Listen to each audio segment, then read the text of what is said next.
What's up, guys? Dodgers Randy here for your weekly update. Coming to you guys a day earlier than usual because I will be leaving for spring training first thing in the morning tomorrow. So wanted to make sure I got this off to you guys.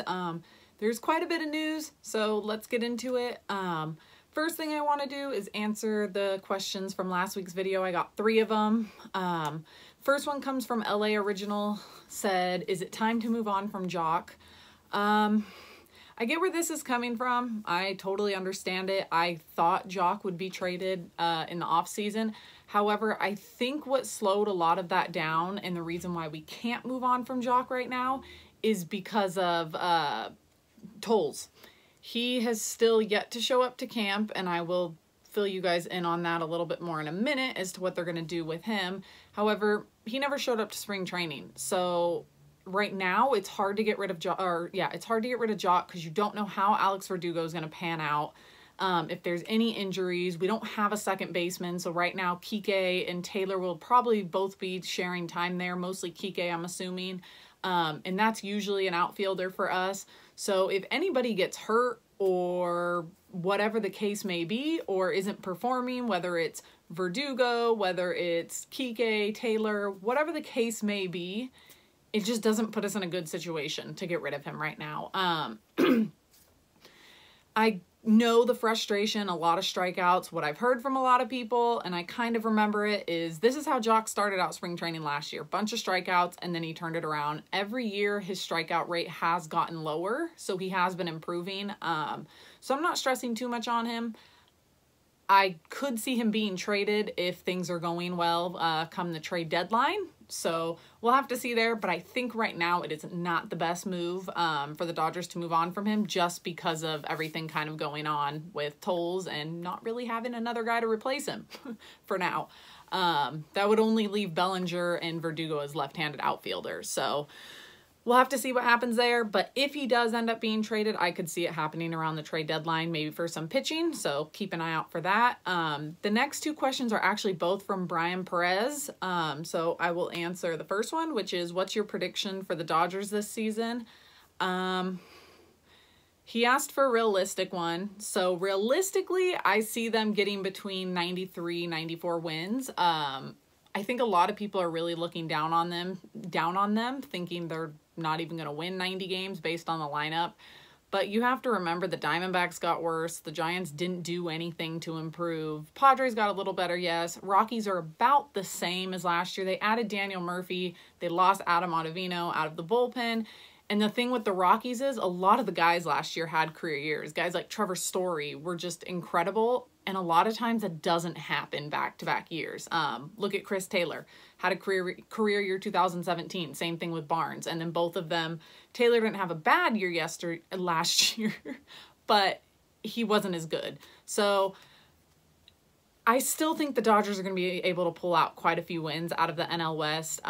It's just a matter of them beating the teams that they should beat. It seems like year after year we lose to teams that are not good, getting swept by, what was it, the Reds last year, I think, at home, and the Marlins, which can't be happening. If they pick up those wins that matter the most, I can see them maybe even coming around with 97, 98 wins, but that's definitely my high end of predictions. Realistically, I see anywhere between 92, 94, but I'm going to say 90. Let's go with 93. That's what I'm going to go with. 93 wins. I'm not doing the math, however many losses that is. It's like, I don't know, 70 something, 69, 71, something. I don't know. You guys can figure it out. I don't do math. And then he asked, who should bat second in your opinion, Seager or Turner, and why? I'm going to keep Seager there. He's flourished a lot in the second spot, and no matter who you have second or third between those 2 guys, they're both going to protect very well. But I like Seager's at bats, and I think, and Turner puts up great at bats too, don't get me wrong. I just think you don't mess with the formula that worked. Seager and Turner have been number 2 and 3 with each other in the past, and we saw how great that worked out because whoever's batting leadoff is going to get protection from Seager. Seager's going to give protection to Turner, and Turner, in my mind, it just also kind of has potential for that home run more than Seager does. I do think Seager can put up higher home run totals than Turner, but I just think Seager's at bats are not usually going to result in home runs as much as they could maybe with Turner. And Turner's ridiculously clutch. So I would rather have him in that spot with guys like Seager who gets on. Seager was a doubles machine, I think, when he first came up. It still is. And so big singles and doubles guy, I want to put in the 2 spot to get on base for guys like Turner and whoever will be hitting in the 4th spot, whether it's Bellinger, Pollock, Kike, whoever it is.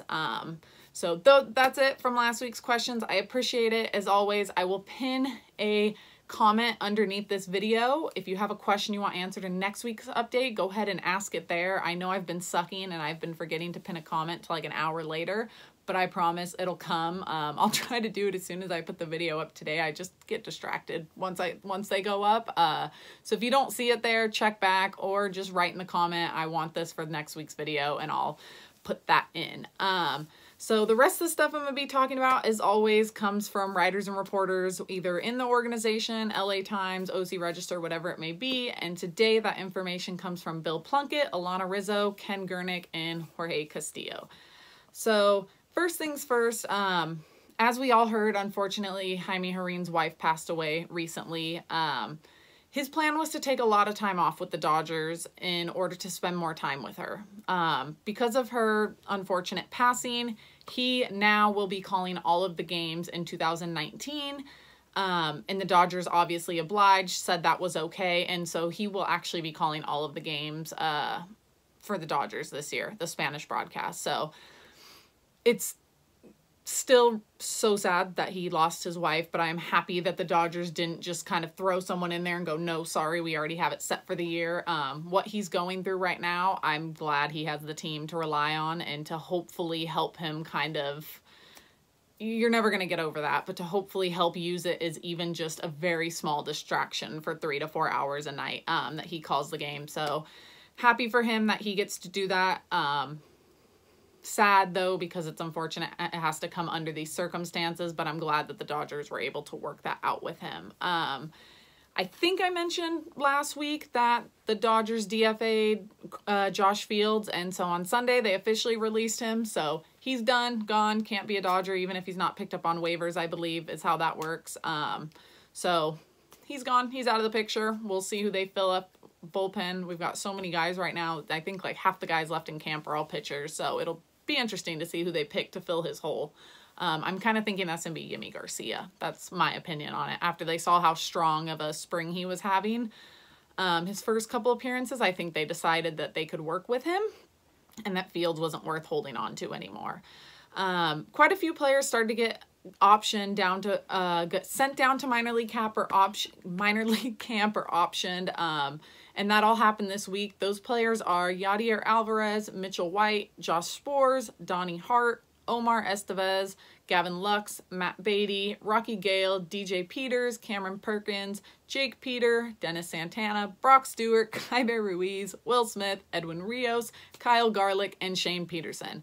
So what that means is you won't see them in any more spring training games, and there's no chance that they're going to be on the big league roster to start the season. Otherwise, they'd still be with the team. So actually, wait. No, yeah, sorry. I think I saw someone say Smith was in today's game. I didn't get to watch the game. It was on Reds, but it might have been the other team. I don't know. But anyways, they got optioned back to minor league camp, which means they'll still be at spring training, but they're going to be obviously with the minor league team. I actually don't know how all of that works when it options, so maybe they can still be in games. I don't think they will, though. I think the point now is to get all your guys in there as much as possible and get as many at bats. So they're gone for now. I do think we'll see a couple of them as the season goes on, so that will definitely be very interesting to see which catcher, I'm thinking Will Smith, is going to get that call up first out of some of those guys. There are some new rule changes for the 2019 season that MLB and the Players Association agreed on, and they were announced today. Nothing too serious. More changes are coming in 2020. We'll talk about that when we get there. I'm not worried about it right now. But the new rules that were coming are going to be the breaks in between innings are going to be shortened. A regular game, they're only going down 5 seconds. It's going from 2:05 to 2 minutes. However, national broadcast games will now go from 2:25 to 2 minutes. Their hope is that it will cut back on time. Even it's only 10 seconds an inning, so a minute and a half in a regular game. Not really a a big thing, but they want to find a way to cut time off, and that's their way of doing it. So we'll see how that turns out. I think we could expect them to cut it even more in the future. Mound visits are being reduced from 6 to 5. So last year we all saw that they started mound visits, whether it's the catcher, whether it's a position player coming in or pitching coach. The only time a mound visit did not count was if there was an injury or the manager was coming out to make a change from the bullpen, pitcher change. So they're going to have one less one. It'll be interesting to see what happens. If you watched the game last night, our catcher Josh Stoley went out to the mound. Dodgers ran out of visits and the umpires came out, told him no, you could not. He was pissed off at the umpire. He just wanted to get up there. So we'll see if this makes a big difference. I didn't see it being an issue for the Dodgers at all last year. We'll see how it plays out with one less. Seemed like Grandal was always going out there though to talk to the pitchers, so maybe, I don't know if it was his thing or what, but I don't think it's gonna be that big of a deal for the Dodgers. They made some adjustments to the trade deadline. Not the trade deadline, but some of the moves that can be made. So the trade deadline is still on July 31st. However, trade waivers will be eliminated and players can be placed on outright waivers and claimed after this date, but there can no longer be any trades. If I remember correctly, the trade deadline, waiver trade deadline, however you want to say it, I think that's how the Astros got Verlander last year, or in 2017. So you have to think things like that. Players have to now, it's harder once you go past, it was harder, now you can't do it. So in the past, it used to be you would get to the trade deadline and it was much easier to make trades. However, once it passed, I think it was till the end of August, you could still do trade waiver trades. And it just was a little bit more complicated. Guys had to go through waivers, blah, blah, blah, this, that. But I'm pretty sure that's how the Astros got Verlander. So it'll be interesting to see how that one plays out and if it affects any teams. I don't think it'll be an issue for the Dodgers. They usually are on top of it come trade deadline. But other than that, that's it when it comes to the rule changes for this year. So let's jump into some player news. Sorry. Why are you not working? Okay, let's jump into player news. So today we got quite a few things to talk about. It's pretty much all good. Kershaw threw his first bullpen. I know everyone's waiting on him. He threw it on Monday, this past Monday, 3 days ago, however. It was his first one since February 20th. He threw all fastballs, said he felt great. Everyone said he was at about 80%. Good news. Then today he threw a 30-pitch bullpen and it seemed to be at maximum effort. He did not throw any curveballs. However, him and the training staff both seem to be very excited and pleased with how his results are right now. So when it comes to opening day, nobody knows what's going on. Nobody expects Kershaw to go out there and be able to pitch 6-7 innings. However, because his streak of being opening day starter and because his legacy, he is Clayton Kershaw, it sounds like they still want to find a way to get him out there. Whether that means throwing him out there for 3 or 4 innings and then bringing a guy like Stripling in, whatever the case may be, it does sound like they're still trying to make it happen where he can get that out there on opening day. They aren't 100% sure if it'll happen, but they're going to try to make it work. So there's no more really information on that right now, but it is sounding very good. It's sounding like he won't start the season on the IL and that we're going to have Kershaw out there ready to go and hopefully stays healthy. But there hasn't been any reported pain or setbacks since he started throwing again. So great news on that front. And then to follow up on the Toles news that I had mentioned to you guys, so they moved him to the restricted list. And what that means is that he is still on the team. However, he is no longer on the 40-man roster. So the restricted list is usually what happens when a player decides they might want to retire, but they're young enough to come back and they're still under contract. So the team wants to hold on to them. So that way, if the player does decide to come back, they still have the rights to him and he's going to be on their team when he comes back. Same thing can happen if, like in Toles' case, the player just doesn't show up to games, camp, whatever it may be. The team is able to put that player on the restricted list like the Dodgers did with Toles, And then that means they still have the rights to him. If he does show up, they get to decide what they want to do with him, whether it's release him, send him down to AAA, let him be on the big league team. The Dodgers will still have Andrew Toles, but he's not taking up a space on the 40-man roster, which is awesome because now we can use that spot to bring somebody else up who can really help the team out. So that's all we've got on him. Unfortunately, still really no information as to what's going on. It's just a personal matter. So as always, just hope he's doing well and we hear from him soon. Walker Buehler, a lot of good news coming out of this week. Well, I guess it depends on how you take it. I guess the information I'm about to say is not good news to everyone, but we'll get into it. So Roberts told the media that yesterday that Buehler was slow played to start spring training because when he came into camp, Buehler had said he just wasn't feeling right and Roberts thought it was dead arm. So I understand there's a lot of paranoia about this. My opinion is it means nothing. He's going to be completely fine. He threw quite a few bullpens in the off season. So you have to think a guy who threw 100 innings in 2017 comes in and throws 177 in 2018 and then jumps into his off season program quickly and is throwing more bullpens. Dead arm doesn't usually mean anything is wrong with his arm. It just means his body might be exerted. His arm might just need a rest. And so that's why they took things so slow for him. Buehler himself said it's nothing concerning or alarming. Nobody has to freak out or anything like that. He said he feels totally fine. There's no pain. There's nothing like that. So I get why some people might be stressing over this, but I really don't think it's a big deal. If he's going to come out and tell us, I feel fine and there's no pain, and they say it's something like dead arm, I'm not too concerned. If they would have came out and said he had a sore shoulder or sore elbow, this would have been a totally different conversation because that's more kind of ligament based and you don't want to get into that with pitchers.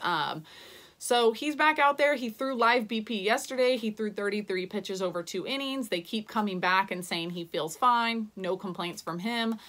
He does say he thinks it's far-fetched to be ready to throw on opening day. However, he's very confident and expects to be ready to be in the normal rotation for opening week.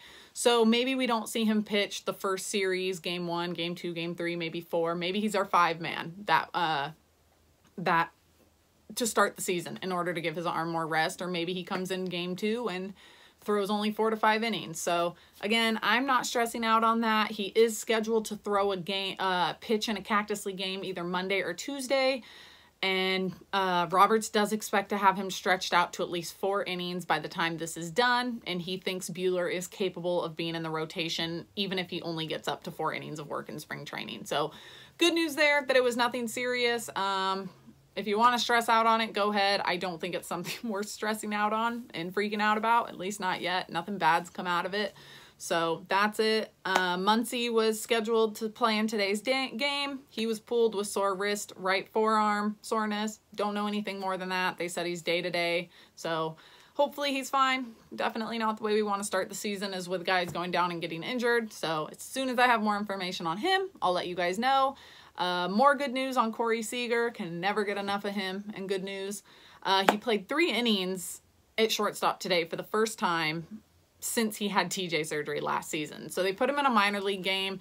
He did have a ball hit to him at short, but it was an infield single, so there was no play, but he still threw the ball to first just to get the feel and just get in the motion of doing things. So he did say his recovery is going a lot smoother than he expected, so seems like everything's good there. I know a lot of people are still questioning whether or not he'll be ready to go for opening day. I think he will be, and I think if he's not, he'll be in there that opening series. I do not see him starting the year on the injured list. It just seems like everything is working out so perfectly right now, knock on wood, that things are going to pan out for him. So let's all just keep hoping, because I think Seager was our missing piece last year, and I think healthy Seager might have been our missing piece in 2017.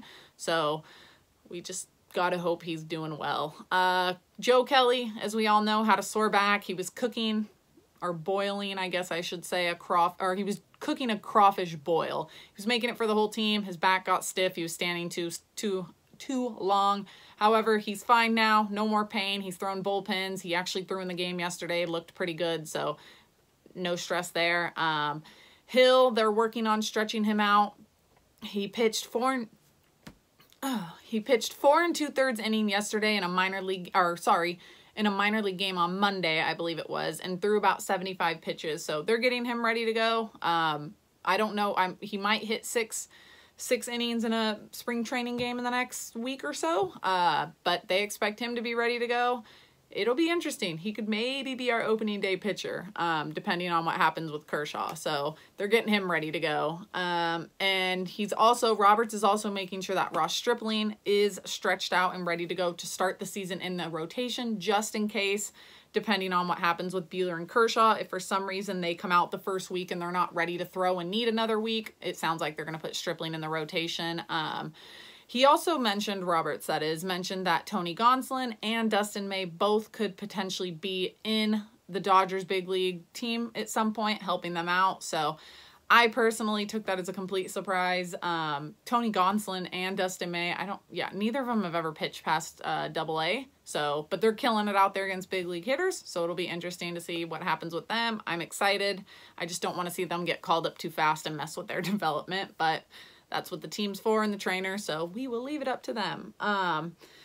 More pitching news. Ferguson, they're stretching him out to 3 innings. They expect him to be a long reliever. Kind of sounds like he's guaranteed a spot in the bullpen. Helps with Tolles being moved on to the restricted list. I put together kind of my opening day roster, and I didn't really fit Ferguson on there just because I thought they'd want to get him more work in, but it sounded like he might get a spot. Can't complain after the way that went. Russell Martin coming back from his back injury, sore back. He played in a game last night. He's taken some swings, so everything seems to be fine there. On the injury front, it sounds like all of our guys are trending in the right direction. Nothing to worry about. And Roberts did make the announcement today that it sounds like Alex Verdugo will be on the big league roster for opening day. But other than that, that's all I have today. I will be, like I said, I'll be going to spring training tomorrow. I will have a game recap for you guys on the Reds today. Probably, I think. Yeah, I'll do a game. No, you know what? I lied. I think I'm going to skip the game recap today because, unfortunately, what happened was it wasn't on TV, and I had to listen to it on the Cincinnati radio broadcast. And so there was a lot of tornado warnings constantly cutting in, like every half inning or so. So a lot of the time I actually didn't even get to hear what was going on in the game. So I really don't want to come here and give you guys a game recap on stuff that I didn't really get to hear or watch. So I think I'm going to skip the game recap today. Puig singled. I think he only had the 1 hit against Hyun-Jin. Ryu struggled in the first inning, gave up 2 runs, then got out of it. Last I saw, the Reds were winning 3-2, so hopefully we can come back. It's a split squad game. We don't have all of our guys in there. We're playing the Padres a little bit later tonight. They'll be playing Manny Machado, so fun day for those old Dodger friends. But other than that, I'll catch up with you guys tomorrow when I'm at spring training. Hopefully I see you out there. As always, I appreciate you watching. If you could hit that subscribe and like button, it would mean the world to me. And other than that, I'll catch you guys later, and go Dodgers. Bye, guys.